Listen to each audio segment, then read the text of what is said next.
नमस्कार, मैं हूं आपके साथ अभिषेक पुंडी। जैसा कि आप जानते हैं कि अब तक भारत का सबसे बड़ा सैन्य आपूर्तिकर्ता रूस हुआ करता था, लेकिन पिछले दिनों में हमने डाइवर्सिफाई किया है, अलग अलग देशों से हथियार खरीद की है। राफेल भी इस कड़ी में आता है। फ्रांस से 36 राफेल खरीदे गए थे।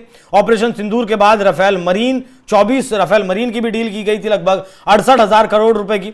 उसके बाद एक और डील होती है सैन्य डील, जो भारत के इतिहास की अब तक की सबसे बड़ी डील थी। लगभग 3.5 लाख करोड़ रुपए से ज्यादा की यह डील थी, जिसमें 114 राफेल खरीदे जाने थे। कहा यह भी गया कि 90 राफेल भारत में बनाए जाएंगे, बाकी 24 राफेल फ्रांस से बनकर तैयार आएंगे और बाकी 90 बचेंगे वो भारत में ही बनाए जाएंगे। 50% कंपोनेंट भी उसमें भारत के ही बनेंगे। टेक्नोलॉजी ट्रांसफर भी 50% तक उसमें हो सकता है। इस तरीके की बातें निकलकर सामने आई थी। लेकिन अब खबर यह है कि यह डील खटाई में पड़ सकती है, यह डील खतरे में पड़ सकती है, क्योंकि फ्रांस ने राफेल का सोर्स कोड देने से मना कर दिया है। सोर्स कोड मतलब वो दिमाग देने से मना कर दिया है। इसे आप ऐसे समझ लीजिए कि अगर सोर्स कोड फ्रांस की तरफ से नहीं मिलता है तो हमें फ्रांस के दिए गए मिसाइलें, हथियार उसमें लगाने पड़ेंगे। अगर फ्रांस हमें सोर्स कोड दे देता है तो फिर हम अपनी स्वदेशी मिसाइलें, स्वदेशी हथियार भी उसमें फिट कर सकते हैं, अपने हिसाब से उसे चला सकते हैं। लेकिन अगर सोर्स कोड नहीं मिलता है फिर हमें कहीं ना कहीं पूरी तरीके से फ्रांस के ऊपर निर्भर रहना पड़ेगा। जैसे पिछले जो 36 राफेल हैं, ऑपरेशन सिंदूर के दौरान भी फ्रांस ने से सोर्स कोड भारत की तरफ से मांगा गया था, लेकिन उसने मना कर दिया था। लेकिन अब भारत ने हाल ही में रक्षा अधिग्रहण परिषद DAC के माध्यम से फ्रांस से 114 राफेल लड़ाकू विमानों और बोइंग P-8I निगरानी विमानों की खरीद की प्रारंभिक मंजूरी दी थी। P-8I अमेरिका से खरीदा जाना है। फ्रांस ने राफेल के मुख्य electronic system, electronic warfare suit और सोर्स कोड तक पहुंच देने से साफ इनकार कर दिया है। यह ऐसे वक्त में हुआ है जब अभी फ्रांस के राष्ट्रपति इमैनुअल मैक्रों भारत के यहां जो 5 दिन का AI समिट हुआ उसमें आए थे, और सबसे पहले मेहमान वही थे। किस तरीके से उनका भव्य स्वागत हुआ और दोनों देशों के बीच की जो केमिस्ट्री थी, प्रधानमंत्री नरेंद्र मोदी और इमैनुअल मैक्रों के बीच के जो संबंध थे वो दिखाई दिए थे। दुनिया बड़ी हैरान उन्हें देखकर थी, क्योंकि भारत एक नई पार्टनरशिप तैयार कर रहा था। लेकिन अब मैक्रो के जाते इस तरीके का बयान आना, इस तरीके का इनकार आना, यह भारत के लिए चिंता का विषय है। इससे भारत की वायु रक्षा की स्वतंत्रता प्रभावित होगी, क्योंकि विमानों को मॉडिफाई करना, अपग्रेड करना या फिर स्वदेशी हथियारों को इंटीग्रेट करना मुश्किल हो जाएगा। भारत को अब तक 36 राफेल मिल चुके हैं और बाकी 114 विमान उसके बेड़े में दूसरा सबसे बड़ा हिस्सा होंगे। फ्रांस का यह फैसला डील को पूरी तरीके से खतरे में डाल सकता है। मिलिट्री वॉच मैगजीन के मुताबिक फ्रांस की तकनीक बेहद सख्त है, जो ऑपरेशनल ऑटोनॉमी और टेक्नोलॉजी शेयरिंग पर पाबंदी लगाती है। भारत ने पहले 36 राफेल डील में इन शर्तों को स्वीकार कर लिया था, लेकिन अब 114 विमानों के लिए यह अस्वीकार्य हो सकता है। भारत अपनी सैन्य तकनीक को स्वतंत्र रूप से विकसित करने पर फिलहाल जोर दे रहा है और सोर्स कोड के बिना यह संभव नहीं है। फ्रांस का तर्क है कि सोर्स कोड शेयरिंग से उनकी तकनीक की सुरक्षा खतरे में पड़ सकती है। लेकिन भारत भी इतना महंगा सौदा नहीं कर सकता कि उसमें अपने हथियार भी वो इंस्टॉल ना कर सके। जब तक राफेल रहेगा, अगर ऐसा ये डील होती है तो जब तक राफेल रहेगा तब तक हमें फ्रांस के ऊपर निर्भर रहना पड़ेगा। फ्रांस से अगर कल कोई मनमुटाव होता है या फिर कल कोई विवाद होता है, तब इन राफेल का क्या होगा, यह भी अपने आप में एक बड़ी बात है। बात दूसरी यह है कि जब भारत मेक इन इंडिया की तरफ बढ़ रहा है, भारत एक्सपोर्ट हथियारों का कर रहा है, ऐसे में वो मेक इन इंडिया के तहत अगर हथियार अपना फाइटर जेट नहीं बनाएगा तो यह भारत के लिए दिक्कत की बात हो सकती है। बाकी यह इनकार भारत की सैन्य स्वतंत्रता को सीमित करेगा, जिससे राफेल को कस्टमाइज करना, स्वदेशी मिसाइलें, हथियारों से लैस करना चुनौतीपूर्ण होगा। इससे वायुसेना के आधुनिकीकरण में देरी होगी, खासकर स्वदेशी एम का जो हम बना रहे हैं advance medium combat aircraft programme में।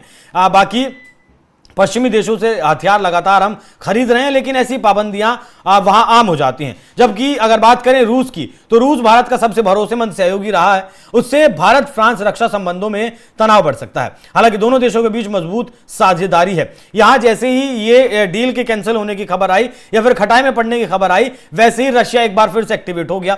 रशिया भारत को अपना Su-57 देने की बात कर रहा है, फुल टेक्नोलॉजी ट्रांसफर के साथ सोर्स कोड भी देने की बात कर रहा है। लेकिन उसके बावजूद भी भारत राफेल को ज्यादा प्राथमिकता दे रहा था।